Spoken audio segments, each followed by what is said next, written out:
नमस्कार दोस्तों।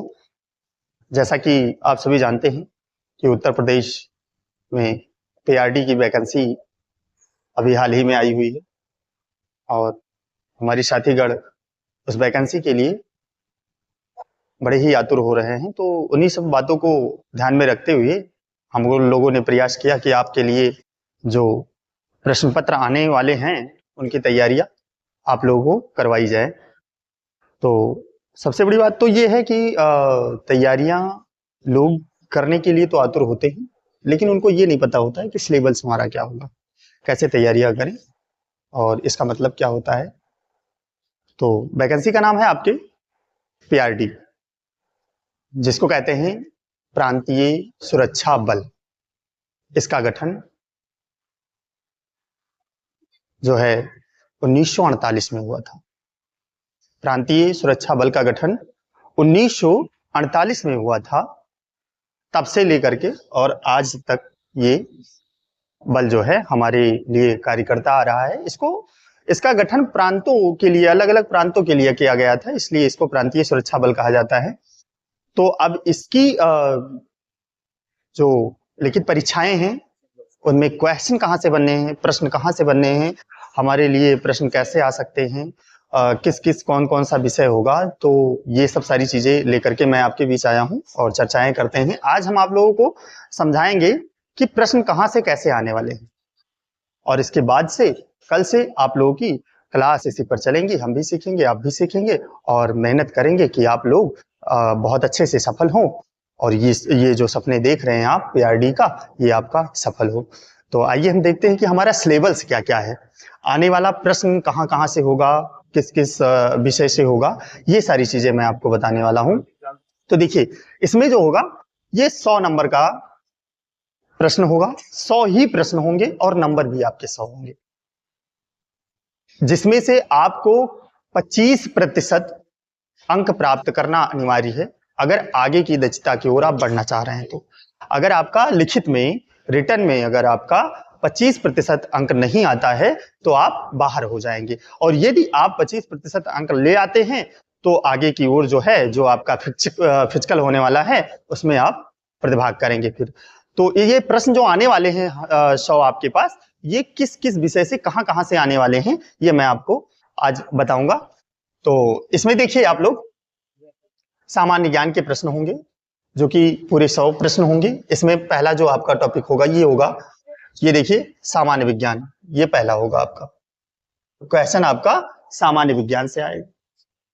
दूसरा विषय आपका भारत का इतिहास, कुछ प्रश्न आपके भारत के इतिहास से भी आएंगे। ये ध्यान रखना कि जो मैं बता रहा हूं आपको, भारत का इतिहास या सामान्य विज्ञान या सामान्य ज्ञान, इसका मतलब ये नहीं है कि 100 क्वेश्चन इतिहास से आ जाएंगे, 100 क्वेश्चन आपके सामान्य विज्ञान से आ जाएंगे। इसमें से 2-2, 4-4 क्वेश्चन लिए जाएंगे। ये आपका सिलेबस है, ये आपका सिलेबस है, ये पाठ्यक्रम है आपका, जहां से क्वेश्चन आपके लिखित परीक्षा में दिए जाएंगे, पूछे जाएंगे आपसे, वो मैं बता रहा हूं। प्रश्न आपका बनेगा भारतीय संविधान से। यहां से आपके मान के चलिए लगभग 5 से 6 क्वेश्चन, 7 क्वेश्चन बनेंगे। दूसरी बात, भारतीय अर्थव्यवस्था एवं संस्कृति। यहां से आपके क्वेश्चन बनने हैं, प्रश्न बनने हैं, जिसकी तैयारी हमें आपको अच्छी तरीके से करनी है। और ध्यान में रखिए कि सिर्फ हमें पीआरडी की तैयारी के लिए ही नहीं जाना है। इससे तो हमारा सबसे बड़ी बात तो यह है कि एक तो हमारी जो जानकारी होगी ये मजबूत होगी, दूसरी बात अगर हम अगली परीक्षा की भी तैयारी करेंगे तो भी आसानी से हो जाएगा।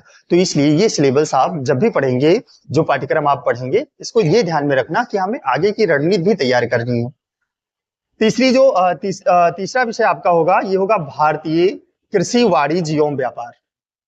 प्रश्न आपके यहां से भी बनने हैं। जनसंख्या, पर्यावरण एवं नगरीकरण, यहां से भी प्रश्न आपका आना है। दूसरा होगा आपका अगला, भारत का भूगोल। ऐसे ही उत्तर प्रदेश के प्राकृतिक संसाधन, उत्तर प्रदेश में प्राकृतिक संसाधन कौन कौन से हैं, उत्तर प्रदेश की शिक्षा, संस्कृति एवं सामाजिक प्रथाओं के संबंध में विशिष्ट जानकारियां, हमारे समाज के बारे में ये सब सारी जानकारियां। उत्तर प्रदेश में आयोजित प्रमुख मेले, हमारे उत्तर प्रदेश में कौन कौन से मेले कहाँ कहाँ जो बड़े पैमाने पर आयोजित किए जाते हैं, कहाँ कहाँ आयोजित किए जाते हैं, किस किस स्थान पर आयोजित किए जाते हैं, कब आयोजित किए जाते हैं, ये सारी चीजें पूछी जा सकती हैं। और फिर उसके बाद में सामाजिक प्रथाओं के संबंध में विशेष जानकारियां, उत्तर प्रदेश में आयोजित प्रमुख मेले एवं स्थानीय त्योहार, जिसको हम आप कर लेते हैं कि भाई ये हल्की चीजें हैं। आप देखिए कि आपकी लिखित परीक्षाओं में ये चीजें पूछी जाती हैं। आपका कह रहा है कि स्थानीय त्योहार भी हम पूछेंगे, आपको इसको भी पढ़ना है। पुरस्कार एवं उपलब्धियां, कब किसको कैसे पुरस्कार मिले, किस क्षेत्र में मिले, क्यों दिए गए, ये सारी चीजें। पुलिस व सामान्य प्रशासनिक व्यवस्था, मानवाधिकार, ये सारी चीजें आपके सिलेबस में। अगला जो है आपका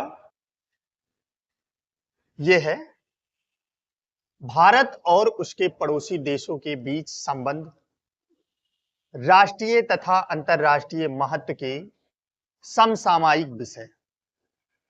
इसको तो हम आप जानते भी हैं और मुझे लग रहा है कि लोग पढ़े भी होंगे, बताते भी रहते हैं। घर में जो शिक्षित परिवार हैं, बुजुर्ग लोग इसकी चर्चा भी करते रहते हैं। दूसरा है राष्ट्रीय तथा अंतरराष्ट्रीय संगठन, पुरस्कार एवं सम्मान।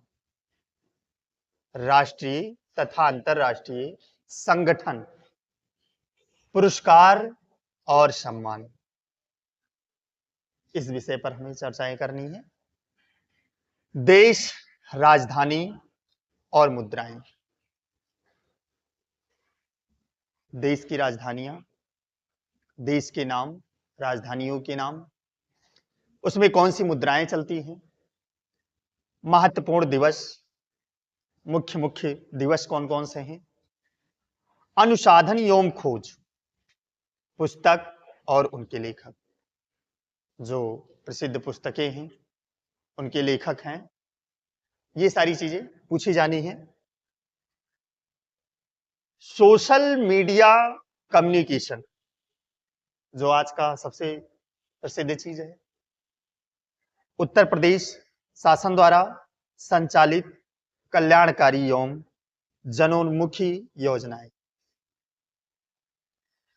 आत्मनिर्भरता एवं औद्योगिक विकास, ये आपके पाठ्यक्रम है, ये आपका सिलेबस है जिसको हमें पढ़ना है। सिलेबस आप देख करके इसको ये मत समझना कि बहुत ब्रॉड सिलेबस है, बहुत बड़ा है, बड़ा कुछ भी नहीं है। हम आप धीरे धीरे धीरे धीरे करके पढ़ेंगे और हम आपको पढ़ाएंगे, आप मेरे साथ देना। ऐसा कुछ आपको लगेगा ही नहीं कि ये बहुत बड़ी चीजें हैं, बहुत छोटी छोटी चीजें हैं। बस ये है, मन बना लेना है आपको, मन इस बात के लिए बना लेना है कि बस हमें ये सब सारी चीजें पढ़ लेनी है, और बहुत कठिन चीजें नहीं है। अगर आप देखते होंगे अदर चैनलों पर देखते होंगे, बहुत बड़ी चीजें बताई जा रही हैं, बहुत कठिन चीजें बताई जा रही, कुछ भी नहीं है। सिर्फ आपको पढ़ना है और आसानी से समझ में आ जाएगा। सिर्फ आपको ध्यान देना है मेरे साथ मिलकर के, और सब बहुत ही आसानी से आपको समझ में आता रहेगा। तो आज मैंने आपको बता दिया कि आपके सिलेबस में, आपके पाठ्यक्रम में क्या क्या चीजें हैं, कहाँ कहाँ से हैं, कैसे हमें पढ़नी है, ये सारी चीजें मैंने आज आपको बताया। कल हम आपके पाठ्यक्रम का शुरुआत करेंगे और कल आपकी पहली कक्षा होगी, जिसमें आप लोग अधिक से अधिक लोग बैठिए और साथ में मिलकर के पढ़िए। बहुत ही मजा आने वाला है, कोई डरने की चीजें नहीं है। सिलेबस छोटा सा है, बस पढ़ लेना है। हम आपको मन बना लीजिए ये पढ़ लेंगे, सिलेबस आपका बहुत बड़ा नहीं है। आप यूट्यूब चैनलों को देख देख करके परेशान मत हो कि हम जो है बहुत बड़ा सिलेबस है, कैसे पढ़ेंगे, क्या करेंगे। आपके पास कम से कम 3 से 4 महीने, 5 महीने आपके पास समय है, जिसमें आप सारी चीजें बहुत आसानी से कवर कर ले जाएंगे। सिर्फ आपको ध्यान देने की जरूरत है, और जो चीजें हम आपको पढ़ाते जाएं उसका आप नोट्स बनाते जाएं। अगर आप सही तरीके से उसका नोट्स आप बनाते जा रहे हैं तो बहुत आसानी से आपको समझ में आ जाएगा। और ये मैं आपको निश्चित कर दूंगा कि कम से कम आप, जो सबसे वीक बच्चा होगा, जो सबसे कमजोर छात्र होगा, वो भी कम से कम 50 क्वेश्चन प्लस करके आएगा आराम से। बस आपको पढ़ने पर ध्यान देना है, बातों पर नहीं। पढ़ने पर आप ध्यान दीजिए, और जो हम आपको पढ़ाएं उस पर जो है उसका नोट्स आप अच्छे तरीके से तैयार कर लीजिए, उसे रिवाइज करते रहिए। ठीक है, धन्यवाद। और मिलते हैं अगले वीडियो में आपको।